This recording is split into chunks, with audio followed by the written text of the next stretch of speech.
চাঁপাইনবাবগঞ্জের শিবগঞ্জ উপজেলা পর্যায়ের প্রাথমিক বিদ্যালয় গোল্ড কাপ ফুটবল টুর্নামেন্ট বালক বালিকা 2026-এর ফাইনাল খেলা অনুষ্ঠিত হয়। শনিবার 25শে এপ্রিল বিকেলে শিবগঞ্জ উপজেলা স্টেডিয়ামে ফাইনাল খেলায় উপজেলা নির্বাহী কর্মকর্তা মোহাম্মদ মাজারুল ইসলাম সভাপতিত্ব করেন। বালক পর্যায়ে চরম প্রতিদ্বন্দ্বিতার মধ্য দিয়ে গোলশূন্যভাবে খেলাটি শেষ হলে শিবগঞ্জ 1 সরকারি প্রাথমিক বিদ্যালয় পেনাল্টি কিকের মাধ্যমে 7/6 গোলের ব্যবধানে কৃষ্ণচন্দ্রপুর সরকারি প্রাথমিক বিদ্যালয়কে পরাজিত করে। অপরদিকে বালিকা পর্যায়ের খেলায় কৃষ্ণচন্দ্রপুর সরকারি প্রাথমিক বিদ্যালয় 3/0 গোলের ব্যবধানে বাড়িধারা সরকারি প্রাথমিক বিদ্যালয়কে পরাজিত করে।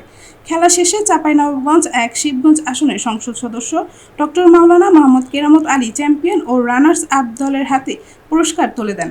সবার ঐকান্তিক প্রচেষ্টায় খেলা সুন্দর পরিবেশে শেষ হওয়ায় উপজেলা শিক্ষা কর্মকর্তা মোহাম্মদ মুসাব্বির হোসেন খান সকলকে ধন্যবাদ জানান।